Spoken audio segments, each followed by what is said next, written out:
A new addition to my speaker family. I now have the JBL SRX815Ps. I've had JBL speakers for many years, and these are replacing my SRX615M speakers that I've had for years. So I sold them, upgraded now to these. I know I'm late to the party. These SRXs have been out for many years now, but I fancied getting myself a pair as I needed a nice big sounding speaker. I have others, but I thought I'd replace my JBLs with another set of JBLs. I thought I'd also upgrade to the JBL to harness some of the new technology that they have on offer. First impression when I saw this speaker, I thought, what am I going to do with this? This speaker is huge. If I compare it to my DB1203s, it doesn't dwarf them, but it's not far off the size. And you think, one's a sub with two 12s in it, and it's not a small sub. The JBL is a huge speaker. First impressions, looking over it, feeling it, you know you're getting your money's worth. The build quality is incredible. This speaker's so solid. I love the grille. I love the little edging it has on it. No doubt that stiffens up the grille on the corners. I love the rubber it has to the handles. It's I'm not gonna lie, it's a heavy speaker, especially when you think you have to pick this up and mount it on a pole for a tripod. But if you're gonna buy a wooden cabinet that's very well built, that's the price you pay. The quality's there.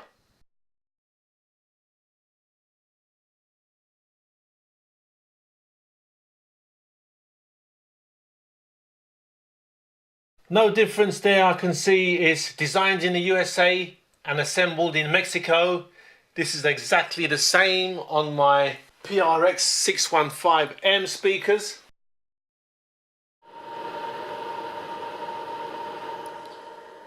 The mixer section or the amplifier is fan cooled, not convection cooled, which I like.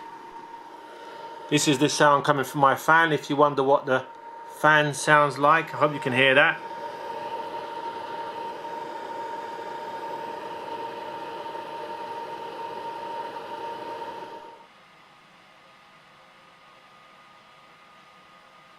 You can feel the quality in the build when you operate the buttons on the back. They have a nice solid feel to them. The quality is there, you just feel it. Really precise, and you can see even the knobs, the material they're made out of, and the way they turn. Everything is solid. When you select one of the channels 1 and 2 and you turn the dial, you get the options of mic, consumer and line.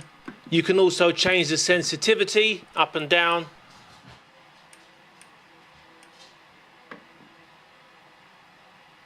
Just looking through the menu,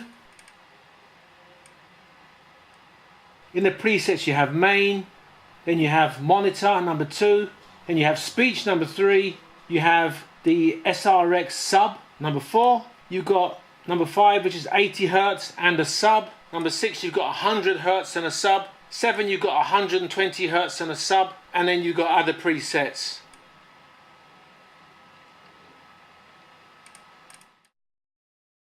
I don't think I will ever use the data link connection that it has.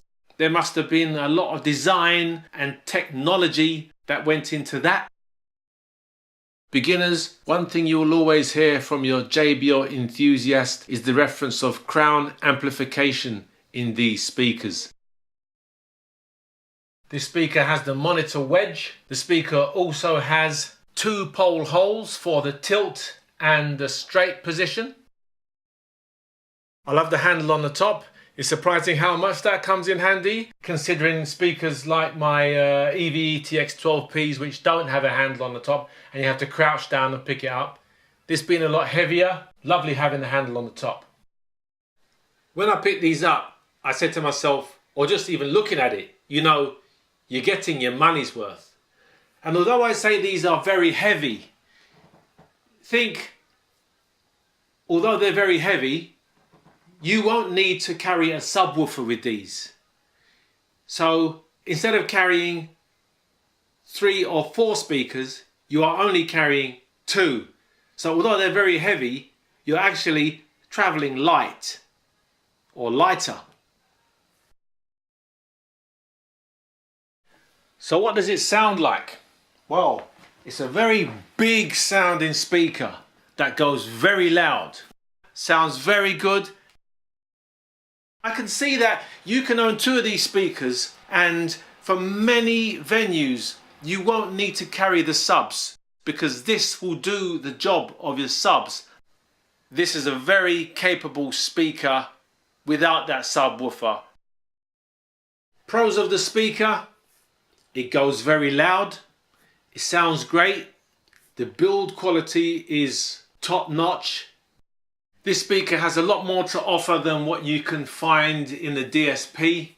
You can control the speaker with an app and you can go deep down into the settings to really improve the sound, or not improve the sound, but to manipulate it to your liking, or to suit wherever you are, or to suit your needs and requirements.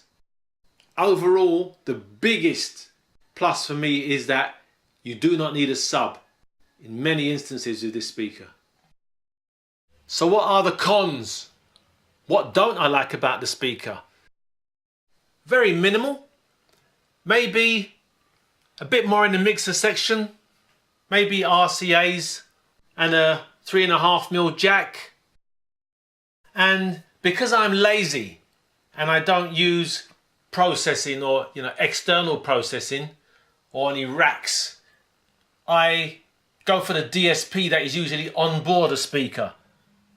For example, my FBTs, you've got live, you've got DJ, you've got vocal, you've got touring, you've got warm, I think you've got loudness. For the amount of money that you are spending on this speaker, the EQ adjustments alone that are available in the app should be available on board this speaker. That's it. All said. I'm happy, but I could be happier.